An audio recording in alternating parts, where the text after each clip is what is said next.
Hey, Hammer here, coming to you from the Grown Up Gamer server.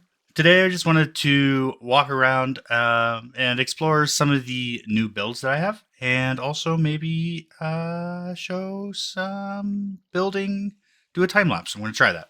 So we're gonna try all this. Um, I'm here at my jungle village, and we're gonna walk around and talk about some of these builds.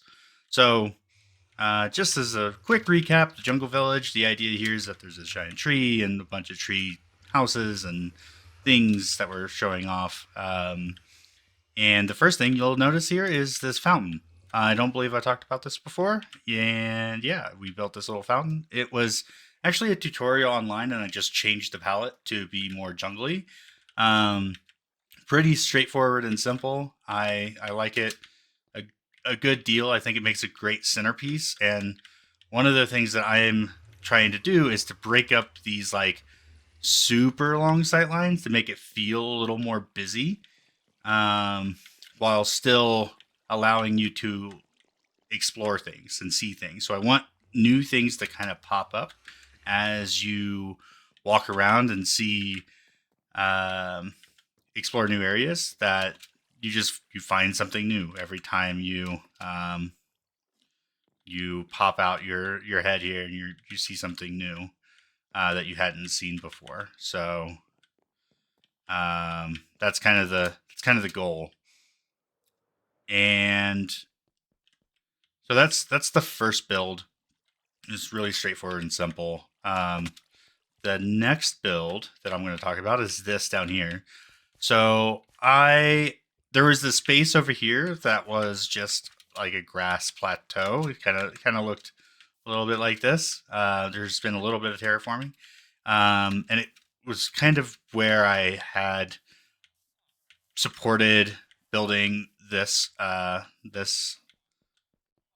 mason structure, and I wanted to do something with it. I thought putting a building there would block that building too much. So I thought, well, what about like a little hobbit hole style thing? And so I dug it out and built that.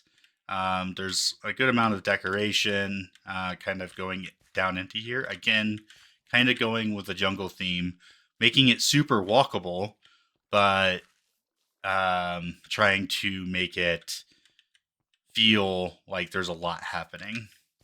So that's kind of the goal with all of these builds.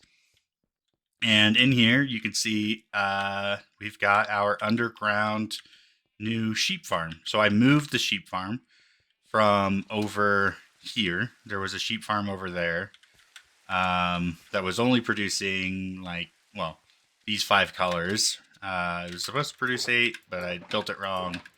Um, but it was producing these, and now we've got all 16 colors in here. I'm not like in need of every wool color block here, but um, it's it's nice to have, and I had the space for it, and I needed to move the wool farm anyway. So this is oh, you just saw it, just saw it happen. So that gray sheep just got clipped. So one thing I wanted to do is for farms and redstone builds, I also want to explain a little bit, um, beyond just showing off kind of the build. I want to explain how it works. And so in here, what we've got a uh, is a sheep farm, right? This is a 1 unit sheep farm. You could build just this and it would work. There's plenty of tutorials online for it, but I just wanted to kind of explain a little bit how it works. So there's 3 glass blocks here, or sorry, 3 grass blocks here that kind of feed this dirt block, as like spread sources. So they have a chance to spread and make that a grass block. When there's a grass block that a sheep is on, they can eat it, and have they grow their wool, and then we'll show you kind of what's happening underneath here. So underneath here, we've got an observer watching that dirt block. So this is the dirt block for the sheep that's right above it. So there's a sheep right above this hopper minecart, and it's watching for the state changes in these grass blocks. And when that changes, then it fires an update that powers some redstone, which then hits this dispenser. And dispensers have clippers in them, shears in them, and the dispenser automatically shears the sheep. And then below, you can see that we've got hopper minecarts on rail tracks to get them up enough to collect. And then they just collect into these chests. And then I have little trap doors to make it easier to get into that. And so I've got that on both sides, and that's a very simple sheep farm. So that's how that works. And yeah, here's this build. One thing I learned is that hanging roots, how you get that is you use rooted dirt, you bone meal rooted dirt. So I had to go get some rooted dirt and do that. So easy peasy. Once I knew how to do it, just had to do it. So cool. This path is new, right? Made this path that kind of shows wear and tear and kind of greenery always mixed in, and these new lanterns that kind of guide your way up to here.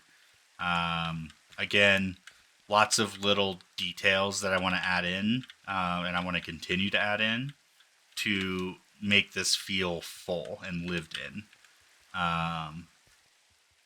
So this path continues all the way around to here, and it doesn't quite go up to the tree, but the goal is to get it up to the tree. So yeah, that's that build. The other build that I have here is a new villager breeder, and so this whole thing was sheep, and then a sheep farm, and then a villager breeder, and then a zombie converter over there. And now it's all cleared out. So now we have this big space that we can build in, which is awesome. And now, got this shulker monster here. And my goal has been to build awesome new buildings and destinations for these farms so that they feel integrated and less part of some basic infrastructure for building this place. And so now this is the new area, and we'll talk a little bit about what I plan to build there later, but that's all cleared out, and now we have that available to us. So I built this this farmhouse, I guess you could call it. And so over here you've got a villager breeder, and it just looks like they're farmers out here farming their carrots. And right now, neither of them are farmers, so they can't actually pick up the carrots. And we'll kind of explore that. And then up these villagers go, and they become part of this. And then we can capture them in a minecart, collect them, let's say. And then they come out here, kind of hit this chain, fall down, and then are kind of taken into this underground area. And so you can see that I tested it out with one. There's a zombie over here that was from the zombie zombie fire before. I'm keeping him there so that we can reuse them down here. I haven't built the zombification stuff down here, and I probably won't until I need to. I just have it all set up and ready to go. We need to make places for villagers to go before we start, curing them. So cool. All right. Oh, weird. I need a lever. Forgot my lever.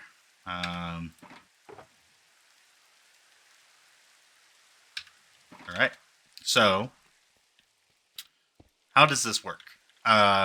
So these two can't make any babies right now because they don't have enough food, and the only way that they get more food is they have a farmer who provides that food. Farmers typically put their collected crops into composters, um, but after some testing, they don't seem to see these composters when they're at ground level. They need it to be one block up, and um, so if it was one block up, though, then they can't access it because this full block is in the way. And so they can't actually put their crops into the composter for bone mealing. And so then they start to share. And when they start sharing, they start having enough food in their inventory, and then they can breed. And they can make a new baby villager. Cool. Once a new baby villager is made, it will come over here to this um, trap door. I just noticed that this doesn't have. Uh, cool. Good enough for now. Because maybe they could get zombie or baby villagers could get through that. I don't want that. We'll come back and fix that with something else. But anyway, and they will fall down through here, and which just comes over here, and then there's a elevator for zombie villagers. So how does this work? Well, when they fall down through here, they get pushed, and then they kind of get into this water, which they then float up, and then they just kind of keep floating up until they get into here.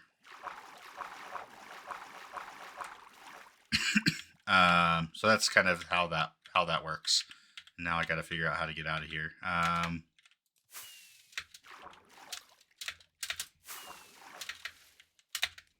going to die, aren't I? Okay. No.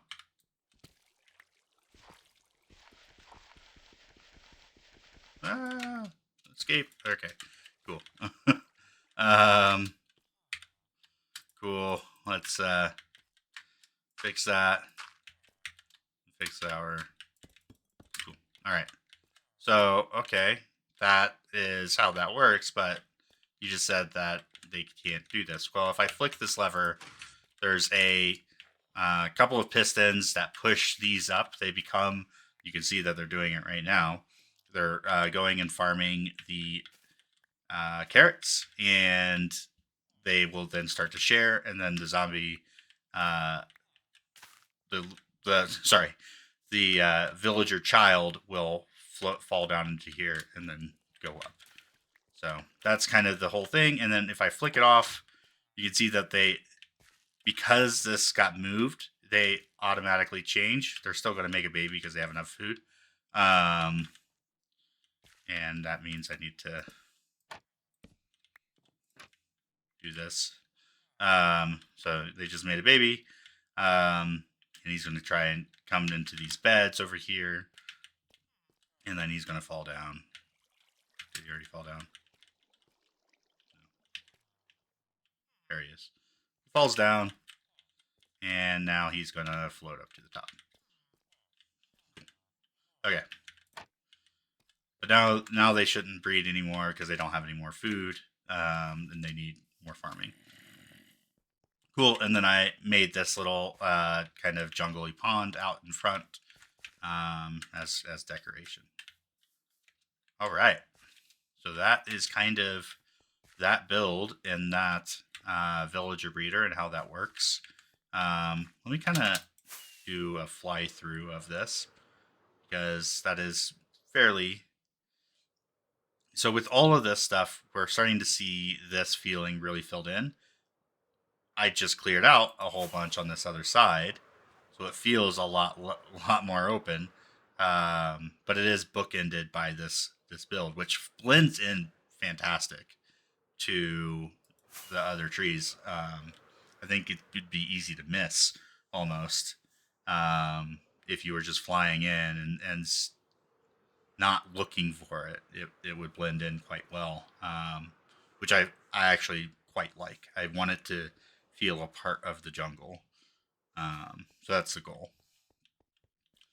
There's probably a lot more detailing I could do here and things, but I mostly just wanted a house in our jungle village style that uh, could house the villager breeder. So yeah. All right. So what's the plan for this area? Well, this area, I think, is going to be our market area. And there's a couple of things that are kind of going on in my mind. One is that these market stalls, I'm thinking about making them market stalls. And if you have seen um, Jevon's kind of villager trader area on Hermitcraft Season 9, I'm quite inspired by that. Like, I like the idea that there's these stalls that allow the villagers to kind of move around and be present without being like stuffed in a corner, but also safe and not at risk of being like zombified or whatever, right? And then the other thing that I want to do is I want to make it 2 levels. So it connects to here, maybe here, but at least connects to here and kind of gives these purpose. And that's what these stumps, which I didn't intend at first to be stumps, but they kind of became that way as I was building out the bridges here. And so it's kind of the goal. There's going to be these market stalls all the way around, and here in the middle, I'm thinking of a new tree. And I could make it a jungle tree, and that was kind of the original plan. But as I was thinking about it a little bit today, I thought about like, what if we created some story around it, and instead of it just being a jungle tree that's in the middle and kind of a just part of what this is. What if it was a pop of color? And what if it was a cherry blossom tree, a custom cherry blossom tree that kind of sits over the trading area, and it's some kind of tree of peace. These villagers were at war or in conflict of some kind with some other place, and what we can come and do is create. They had a peace treaty, and as a symbol of that peace treaty, there's a cherry blossom tree here. It'll have a nice sign and all of that as well. And it kind of is the centerpiece of this. And as you fly in, there is that pop of a cherry blossom color right in the middle of this huge jungle area, which I think will look quite good. Like, all right, so yeah, so that's the plan. We're going to try and create this cherry blossom tree here, and I am going to try to time lapse this. So let me go get some resources, and then we will go.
So, unfortunately, I lost audio, or rather, I had music playing in the audio, and I didn't want to put that on YouTube. So, here is the finished cherry blossom tree. Um, Generally, yeah, I'm really happy with the tree, and looking at it, the the trunk and kind of how this is laid out is very much inspired by Scar. I had opened up Hermitcraft Season 9 and looked at some of the trees that he had built in Scarland. And yeah, just took the inspiration for that. So you saw me do the dirt path method and the dirt method to try and build out the thing, and then replaced it all with the cherry blossom trunks. And then for kind of the leaves and the foliage, I just left pretty standard cherry blossom foliage. It looks pretty full already, and kind of fills out itself. Um, Kind of decorated around this tree a little bit, kind of setting it apart, almost like it's special, because it is. It's supposed to be in this space. And all right, so what's next here is taking a look at this ground and kind of replacing it. And we've got a bunch of resources here that we're going to be using. Our block palette is kind of here at the bottom. And yeah, we're just going to jump right into a time lapse here. Let's go.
All right.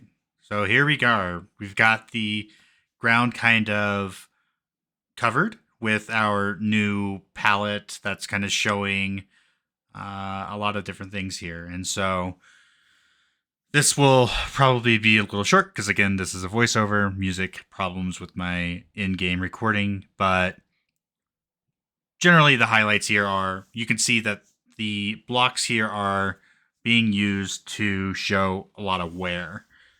We want this to feel like it's a well used space, that the market is where people will come fairly often and make use of it. You'll see that there are some structures in this. You'll see some spots that are made of more brick than like cobble or dirt. And those spaces are where the stalls will actually go. And because they presumably get less foot traffic, that's where the actual builds for those stalls will go, as we will see in the future, hopefully. Um, yeah, here I'm thinking about replacing the spruce or the cherry wood with spruce, which I do make it that change later in this, and I like that better. But anyway, what we're generally trying to do here is to tell a story. And even though this is just the flat, like one level plane here, we can still tell a story. And the story we're telling here is one of use, one of frequency of activity and kind of a separation between that activity and kind of the more established bits of the market stalls and the vendors. And so that's what we're going to kind of try to build throughout this and to keep that story so that we have this market stall, we have people coming in and purchasing things through it and connecting it up to the rest of the build here. I probably had a lot more to say in the video. I was probably rambling as well. But hey, I'm learning how to do this, and this was fun. So I'm going to cut it probably a little bit short as I walk around here randomly. And I will catch you all later. Thank you for watching, and see you next time.